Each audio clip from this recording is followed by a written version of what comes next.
Welcome back, dummies. Today, we're oversimplifying the underlying themes and deeper meanings of another devilishly complex film that's open to endless interpretation. Martin Scorsese's 1976 neo-noir masterpiece Taxi Driver.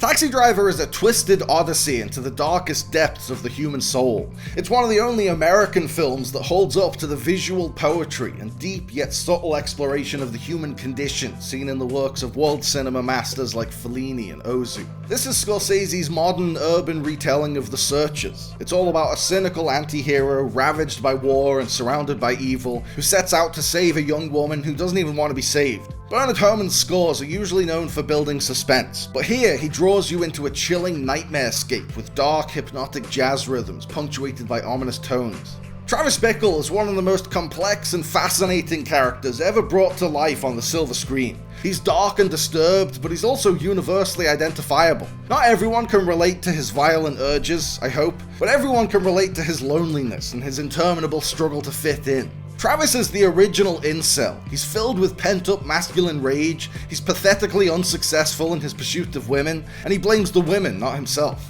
You're in a hell, and you're gonna die in a hell like the rest of them. Come on now, there's a cop across the street. You're like the rest of them. This one performance alone proved Robert De Niro is one of the finest actors in the world. He takes this character, this sick, twisted, revolting character, and finds the truth and the humanity buried deep inside him. Plenty of movies have captured the beauty of New York. All you have to do is point a camera somewhere in the city and you've got a beautiful shot. But Taxi Driver captures New York's ugliness. Scorsese shoots New York as a cesspool of corruption. He goes to the roughest, seediest corners of this sprawling all-American metropolis to show civil unrest, rampant crime, and muggy plumes bursting from open sewers and filling the streets. There are petty crimes on every street corner, troublesome kids harassing sex workers, and trash piling up on the streets. This was actually a happy accident since filming coincided with a trash collectors strike in New York. This was orchestrated by the gods of cinema to make Taxi Driver an even better movie because the trash-filled streets epitomized the story's themes of urban decay. At the time of Taxi Driver's release, vigilante movies were all the rage. Dirty Harry, Coffee, Walking Tall. After Watergate and Vietnam, American audiences were disillusioned with their crooked government and the fallacy of law and order, so they championed any film that reflected their rage against the machine. Yeah, well, when an adult male is chasing a female with intent to commit rape, I shoot the bastard, that's my policy. But most of these films glamorized and sensationalized vigilantism. Death Wish never even attempts to challenge the notion that Charles Bronson's Paul Kersey is a commendable hero for gunning down every hoodlum that crosses his path. Taxi Driver is the only vigilante movie from that era that doesn't portray its vigilante character as a righteous good guy, and doesn't shy away from showing the horrific consequences of taking the law into your own hands. Listen, you fuckers, you screwheads. Here is a man who would not take it anymore. A man who stood up against the scum, the cunts, the dogs, the filth, the shit. Here is someone who stood up. Above all, Taxi Driver is a psychological study of this deeply disturbed mind descending to the point of no return. Travis is isolated from the outside world and consumed by intrusive thoughts of vigilante justice. His dank little apartment with narrow walls covered in chipped paint and repulsive grime is like a metaphor for Travis's mind. It's a filthy little hovel, like an echo chamber where Travis validates his own deranged ideas. Travis's diary entries, delivered as voiceover narration, give us a window into his soul. This plot device, borrowed from Diary of a Country Priest, charts Travis's dark mental journey from a PTSD-ridden war vet left alone with his thoughts to a full-tilt mass murderer convinced he's some kind of avenging angel. One of the most important moments in the film often goes unmentioned. When Travis is asking Wizard to hook him up with a black market gun dealer so he can get his hands on some firearms, he says, "I got some bad ideas in my head."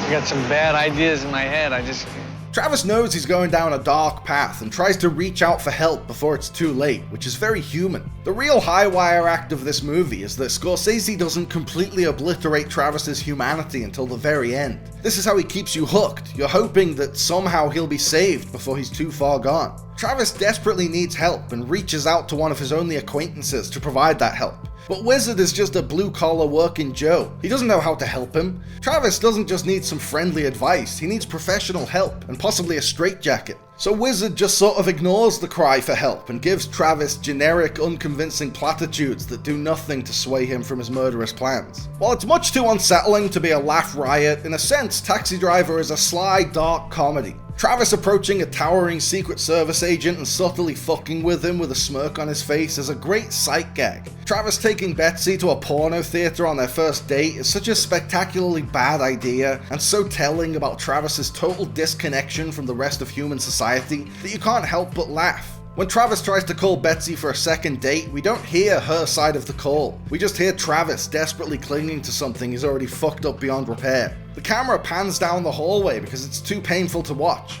This is the shot that unlocked many a young cinephile's appreciation and awareness of the craft of filmmaking and how the camera can be used to complement the storytelling.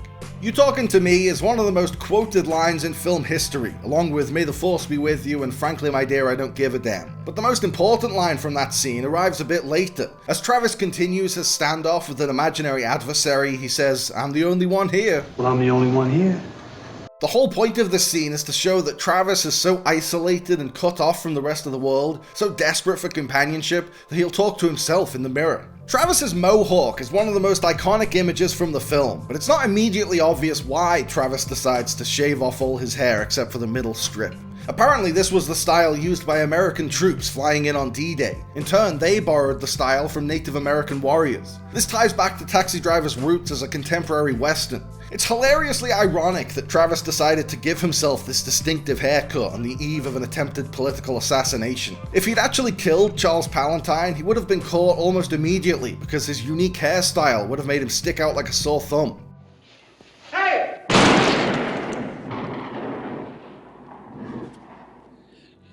The Climactic Massacre in Taxi Driver is the least glamorous shootout scene in Hollywood history. It's the polar opposite of an exhilarating, high-octane John Woo shootout. It plays more like a horror sequence than an action sequence. When Charles Bronson goes guns blazing in Death Wish, we cheer him on, because we hate all the injustice in the world, and Bronson shooting up street gangs seems like an easy fix. But Taxi Driver's gunfight is messy and brutal and aggressively realistic. The whole thing is over in seconds as Travis gets shot to shit almost immediately, and the impracticality of his chosen firearms, which was pointed out by Easy Andy when he bought them, is demonstrated the second he opens fire. This satirically deconstructs the vigilante subgenre and points out the absurdity of trying to look cool while committing murders. Like Don Siegel, Scorsese doesn't shoot action, he shoots violence. The washed out look of the shootout sequence is the result of Scorsese begrudgingly desaturating the film as a compromise with the ratings board, but it's perfect for the scene. The image is drained of color just as Travis is drained of his humanity. In Travis's head, this unhinged killing spree is a noble effort to save Iris, but she's absolutely terrified. Don't shoot him! This heaps even more irony on the ending. Iris is probably even more traumatized from seeing Travis blow the bouncer's brains out than she is from the sex work he's trying to save her from.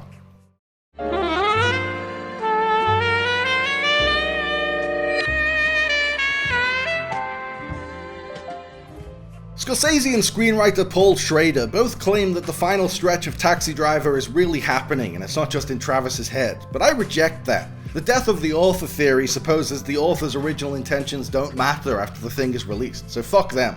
The overhead shot floating above Travis and out of the building is too perfect a symbol not to represent Travis's soul leaving his body. Travis's happy ending is way too idealized to be real. It's exactly what he wanted to happen. He faces no criminal charges, he's celebrated as a hero, Iris is reunited with her parents who are eternally grateful for Travis's murder spree, and Betsy is suddenly interested in Travis again after reading in the news that he killed a bunch of people. No way would all of that really happen. It has to be a fantasy outcome imagined by a delirious Travis in his dying moments. When Betsy gets out of Travis's cab and he seems happy and optimistic for the first time in the entire film, he does a disturbed double take in the rearview mirror. My personal reading of this final shot is that Travis sees the devil in the backseat of his cab and realizes he's in hell. I defy Scorsese, the poster boy for Catholic guilt, to disagree with this interpretation.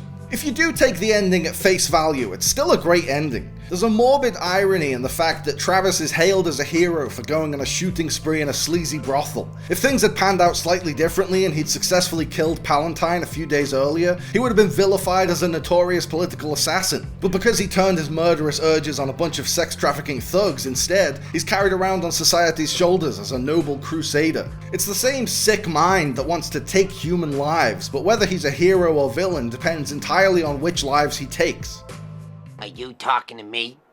There's no one else here. You must be talking to me. Well, that was an antique. So there you have a dummy's guide to Taxi Driver. Next up, we'll be looking at a beloved cult classic with the existentialist sci-fi themes of 2001 and the morally ambiguous neo-noir overtones of Taxi Driver. Ridley Scott's neon-drenched 1982 opus Blade Runner. Stay tuned for the continued oversimplification of cinema's classics. Stuck on this.